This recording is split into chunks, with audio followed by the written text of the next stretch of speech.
Frank. What's the weirdest thing you've ever saw in here? Let me ask you a question, kid. Did you see that movie, Night of the Living Dead? Hey, we gonna party tonight or what? Yeah, we are gonna party. Well, where are we gonna party? I don't know, somewhere. Hey, we could go to the park. Oh, no, we can't. The cops said they'd shoot us if we go back to the park. Yeah, and I ain't in no mood to go tonight. I like death.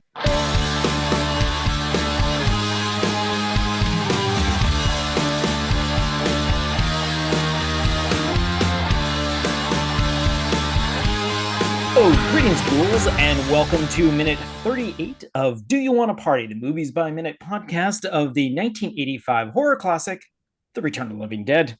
I'm your host, Troy, and joining me for this episode is a fellow horror movie enthusiast. Hey, this is Ahmed over here, aka Horror Savvy is my handle on IG and wherever you find me on social media platforms. Exactly. Like we're just talking before the actual recording and all that sort of thing, how it's been a while since Ahmed has been back on, and Yeah. we were just doing a little bit of catch up and all that. So we're gonna slide right into this episode. So minute 38 starts off with sliding the trouble into the fire and ends with it's raining. So just a precursor. Not a lot happens in this particular minute, but a lot does happen because this is it. This is it, folks. This is the point of the movie. The kickoff. It's the kickoff, exactly. 2 episodes ago, we had Ernie making the decision, okay, I'm going to help you, and that just sets the rest of the movie into action. The dominoes start to fall. This is the dominoes falling. This is the moment that we've been waiting for. So the minute begins with an upward shot of Bert and Ernie on either side of the metal platform that is extruded from the crematorium oven. The platform is filled with wriggling bags as Ernie, talking to Bert, concludes his thoughts from the end of the previous minute. And we'll burn up the ashes too. Then grabs hold of the end of the platform and slides it into the already lit oven. Bert, still slightly concerned, watches the pile of bags as it enters. Suddenly cut to a shot inside the oven where the fire is already dancing around the still moving trash bags. Ernie says his comparable words, and we see the thin plastic bags shrink from the heat around their individual body parts. Dust to dust. Clearly, seeing the fingers of the right hand already have poked their way through. From another angle, we witness the fire shooting upwards through the grated platform as the flames twist themselves around the small chamber. The whoosh of the gas-fueled fire can be heard, as well as the crackling of the trash bags melting. There's still movement in the pile of slowly becoming liquid trash bags and body parts. Limbs, so the limbs individually moving on their own, but now looking to be assisted by the growing flames. Banging and popping sounds can be heard as the crematorium oven does its designed purpose, breaking down and incinerating everything inside itself. Cutting back to the first internal shot of the oven, we can make out the severed thigh and right arm still jerking around, but only briefly as the orange hot flames consume and fill the entire screen. We then smash cut to a silent exterior shot of the crematorium chimney, slightly highlighted from the side by a dark evening light of the moon. The sky beyond it is a very extremely dark blue-gray gradient. Then the smoke instantly, like water through a garden hose, flows out into the night sky. Its yellow-green color, mimicking the gas that shot out of the trioxin canisters several hours ago. The slow-building drum beat that signals Francis Haynes' trioxin theme begins to play. Other than the track Party Time by 45 Grave, the trioxin theme is the most iconic identifying music from this movie. Yeah. So for a brief second, because again, we don't have much to describe in this sort of thing, born September 1957 in Barnet, Middlesex, England, Francis Haynes is a composer and producer known for obviously the Return of the Living Dead from 1985, the Rutger Hauer 1982 Split Second, and the Target from 2002. He has a listing of 30 credits as a composer musician on IMDb for both movie and television. And on the TV side, he has quite a large amount in his earlier part of his career, has a large amount of children's programming that he contributed to. And on his IMDb, one outstanding pre-production composer note he has is for Trash's Revenge: The Return of the Living Dead, which is a crowd-funded project spearheaded by Lena Quigley herself, and including several co-stars from the original Return of the Living Dead. So this is one of the projects that's currently in the use. And again, like I said, it's a fan-driven fundraiser through the company known as Cinebacker. So there's a controversy between the two companies that are currently in the process of working on a Return of the Living Dead thing. Yeah. We have the new production that's being done to be released for this upcoming Christmas. And then we also have this crowd-funded one, which is called Trash's Revenge. If you go to Cinebacker, which is the company that is actually doing the thing and all that sort of thing, you can search for Trash's Revenge. And as of today's date, which is obviously a couple of weeks by the time we post this, but it is actually of March 1st. So this is all going to be in British pounds as well, because it's a England-based project. So their goal of £75,000 is what their goal is. And so far, as of this date, they've raised 49,288 and 32 they're past the halfway point. Yeah, so they're past the halfway point. Yeah. And again, as of this date, they have 57 days left. So if you're listening to this particular episode anytime prior to April 27th, 2025, there's still a chance. If you want, you can contribute towards the completion of this movie. They do have a lot of really cool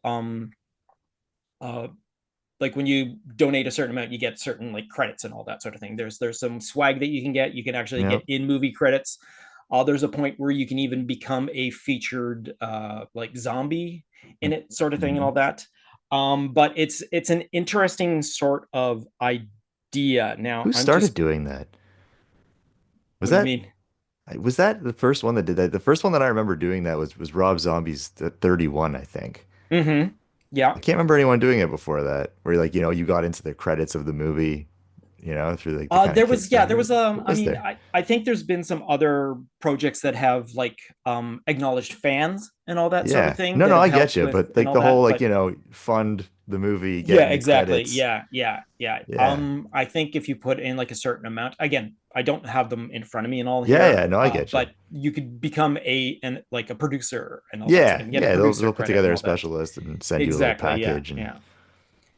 So just to give a quick little summary, this is what we have written on IMDb. This is the summary. So a punk rocker rises from the dead, hungry for fame and flesh. She heads to Hollywood, manipulating a filmmaker to document her gruesome comeback. Her notoriety and body count grows, leading to a bloody showdown that will decide her fate. So it seems kind of an interesting sort of twist. So it looks like it's still almost doing a Queen of the Damned for Return of the Living Dead. Exactly. It sounds like that's what's going on. So so we have the full synopsis of years after the horrific events of Return of the Living Dead, the infamous punk rocker Trash miraculously returns to the grave, her undead form now fused with an insatiable hunger for both human flesh and the limelight. As Trash reemerges in a society that has all but forgotten the terror of the living dead, she finds herself drawn to Hollywood, driven by a delusional desire to reignite her once fleeting flame. Embracing a persona of a grotesque Nora Desmond from Sunset Boulevard, Trash navigates the dark underbelly of Tinseltown, where her undead status becomes both her curse and her ticket to notoriety. In an industry obsessed with horror and scandal, Trash sees an opportunity to reclaim her place in the spotlight, willing to do whatever it takes, even if it means unleashing a new wave of the undead terror upon the world. So it looks like what they're doing is, whereas the movie, the 85 Return of the Living Dead, takes place in a world where the movie of Night of the Living Dead happened. It looks like this is taking a place where she is an existing character it's kind of weird to figure out how, like, obviously the fact that it's being filmed in England, it's going to be an interesting thing if they're going to try and reproduce Hollywood of the modern day in England, which will be an interesting thing to do, but especially fan funded. Exactly.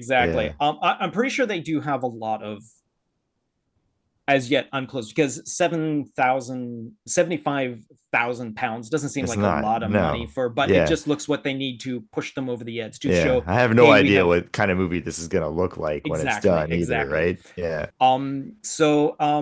Like I said, there is a lot of actually returning cast, like Tom Matthews is returning, and Beverly Rudolph is returning. Apparently, Miguel Nunez is returning, and all that sort of thing. And there was one description where they said through CGI they're going to be having both Don Calfa and James Karen making that's appearances. Going to be difficult on a low budget. Yeah, exactly. That's going to be difficult on a low budget, because like even the massive budget movies have a pretty tough time doing that. Exactly. So, like, I mean, I don't know if you've seen The Flash. I'm sure you have. But yeah. I mean, Christopher Reeve and Nick Cage didn't exactly, No, exactly. They didn't really appear in the movie, but exactly, and it didn't look perfect. It was okay considering the budget was massive.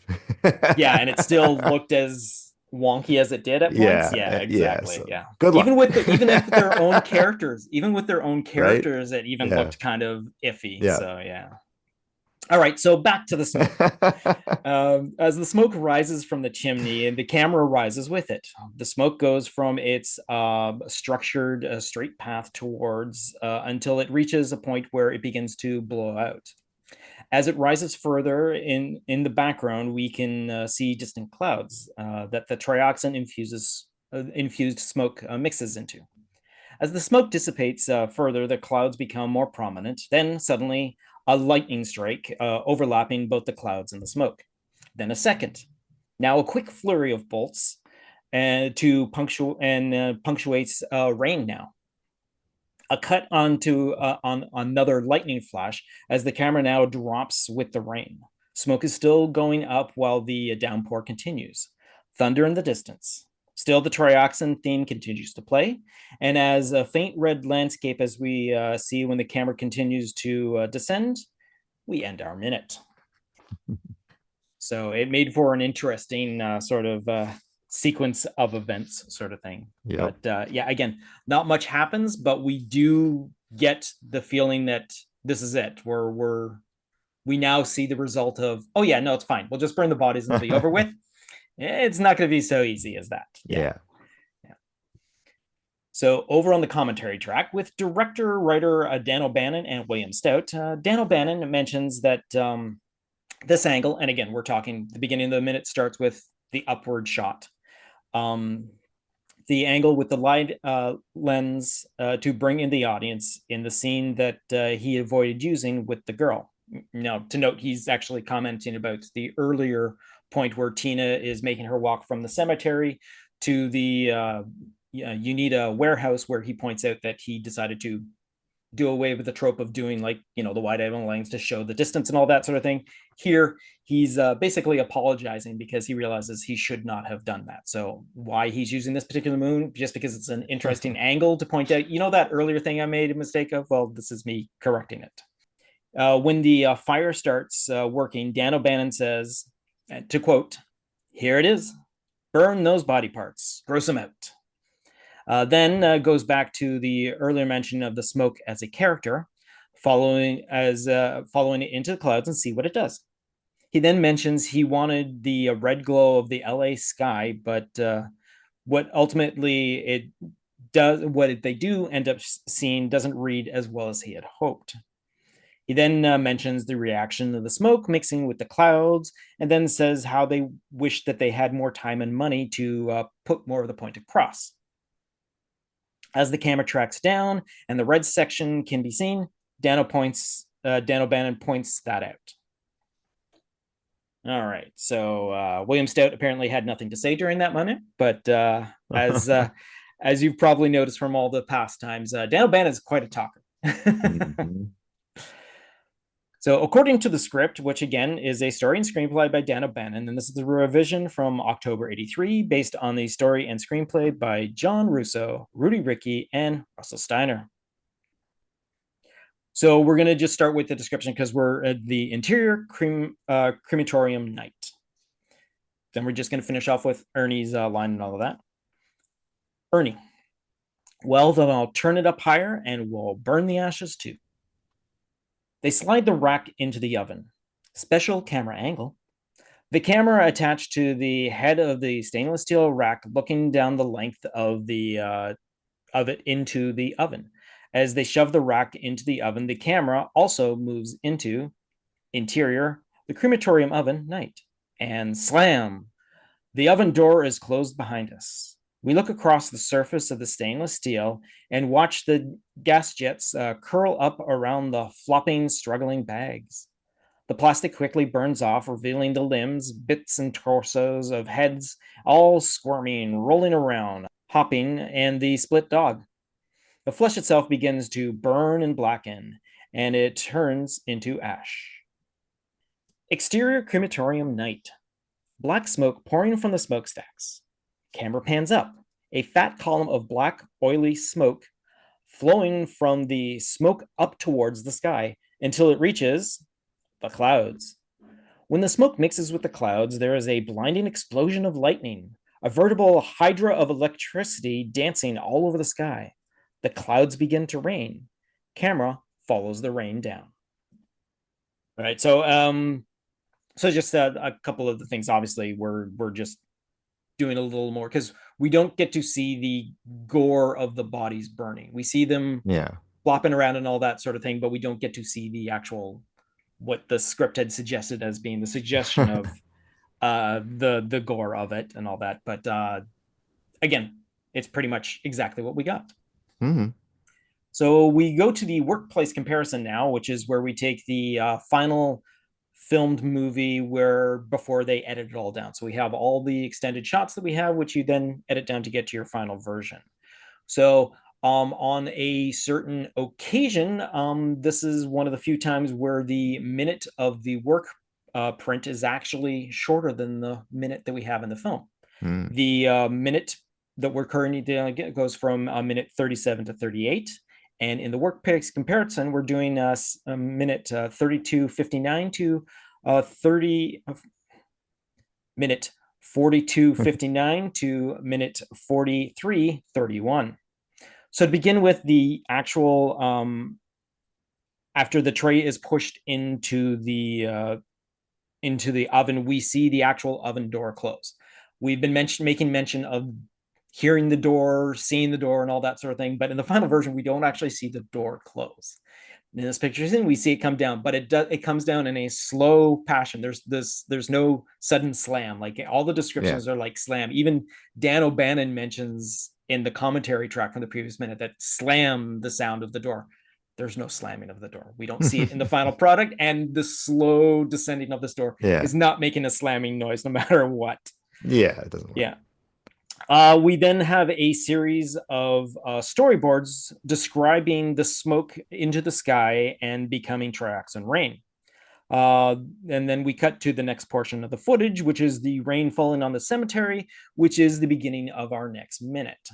So there is no, obviously, they didn't storyboard an interior shot. They obviously didn't shoot. It's a pickup that they did of the interior shot of the oven burning and all that sort of thing, burning the bodies and all that, which is also would extend this minute out a little further. And that's where we end with this particular minute. So do you got anything else you need to that you think we might have passed by on this particular minute there, Mr. No, I think horror I think this savvy, minute's pretty straightforward. yeah, it's Yeah. again, it's not much goes on, but it is a very Yeah. pivotal point. I Of mean, the course. Yeah, actions that yeah. happen, It's kind of the calm before the storm, so to speak. literally, as the end Yeah. of the minute starts like a storm. Exactly, exactly. Yeah, yeah. Yeah. So it's basically while for the most part the other characters, the punks and all that sort of thing are okay. Mhm. The core four that we're dealing with right now, this is what they think is going to be the end of their story. They think, Yeah. okay, this is finally, we're out of it. And we're done. Yeah. And we're done. We're, oh yay, hooray, Yeah. we're done. We'll find out in a few minutes before they find out the after effects. We're now going to have to deal with Frank and Freddie and their condition, sort of thing. But as of right now, they're all like, hey, this is it. We finally made it, that we're done. Yay, we can go home. We can maybe celebrate July 4th tomorrow when the sun comes out. So yeah. But yeah, so with the big rain starting and all that sort of thing, it's nice that it still takes a little while for those guys inside the funeral home to find out what actually has happened. And of course, we're now about to hit the ground running. The verbal roller coaster is about to go right down that first drop. Exactly. Yeah. All right. So I want to thank you, Mr. Ahmed, for joining me for this particular minute. I want to thank the audience for, I want to thank the audience again. Always got to give a shout out to the audience because without fail, there's an extra person or two joining me on this weekly journey. Again, I can't understand why, but the views on YouTube to watch these episodes that I put up there are growing bigger and bigger than almost any single source, which is fantastic. That's great. YouTube is key. It is definitely key, which is, I'm sorry I waited so long to start putting these up. But now that they're getting put up, they're caught up to the episodes they'll be putting up at the end of the week, whereas I'm leaving again, Wednesday is when the podcast drops and Sunday is when the YouTube podcast drops and all that. So, but yeah, I'll be looking forward to doing some more stuff with all that. And again, if anyone has any questions about or has something to point out about this minute, previous minute, or future minute, you can drop a comment in whatever version of this that you're watching in that or listening to in this episode, or you can send us an email at planetgeekpod@gmail.com. You can send it, we can continue on the conversation there, or eventually roll it into a future episode. And again, I've had 2 or 3 of my co-hosts in the past be comment leavers and all that, so it's been an interesting well to pull from.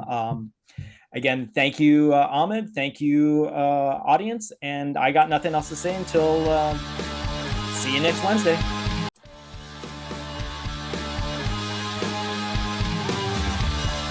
You've just been listening to a Planet Geek production of Do You Want to Party, a Movies by Minute podcast of the 1985 The Return of the Living Dead. Please be sure to subscribe, download, comment, share, rate, and review. Be sure to follow us on our social media platforms: Facebook, YouTube, TikTok, Tumblr, or Letterboxd. Search for Planet Geek Productions. X, former Twitter, Instagram, and Blue Sky, search for Planet Geek Pod. Or send us an email to planetgeekpod@gmail.com. Our closing music is provided by Night Chill. See the show notes for more details. Once again, thanks for tuning in, and farewell, fiends.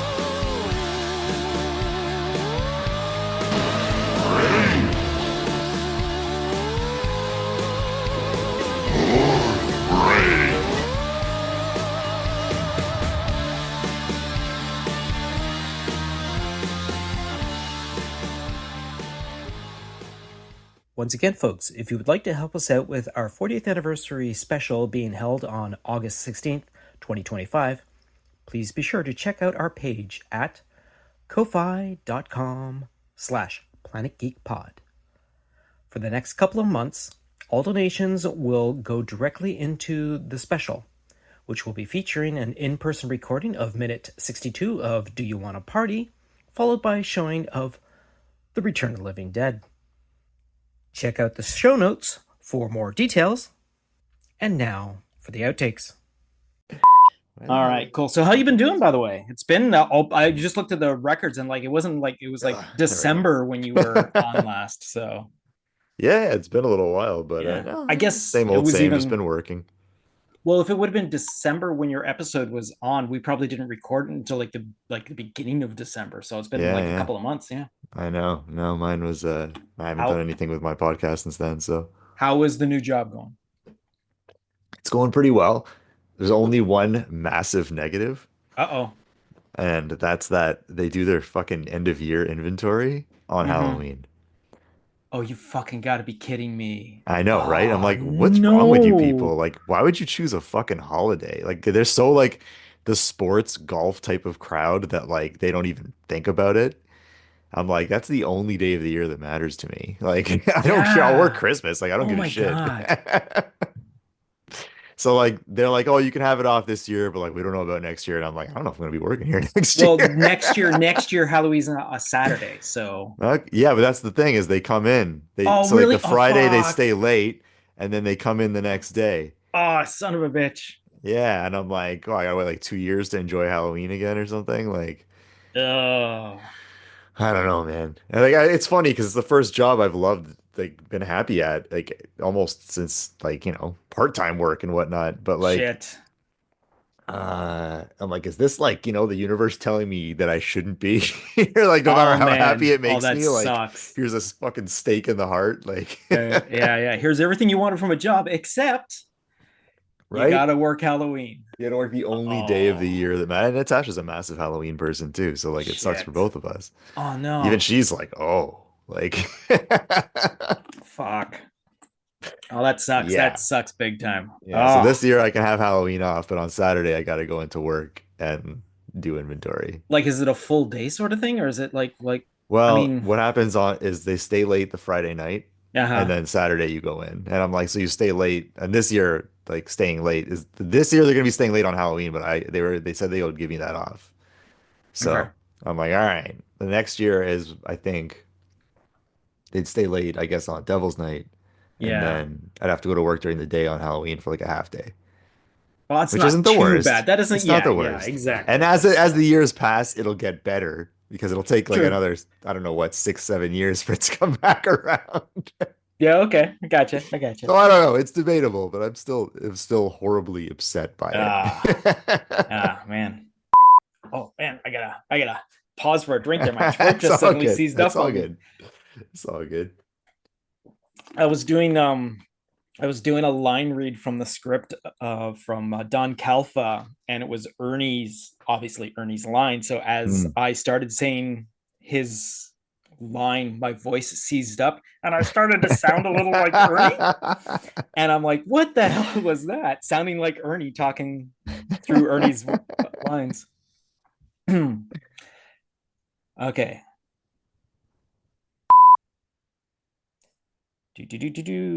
Interior, crematorium. Whoops. Wait a sec. I've got my script out of order.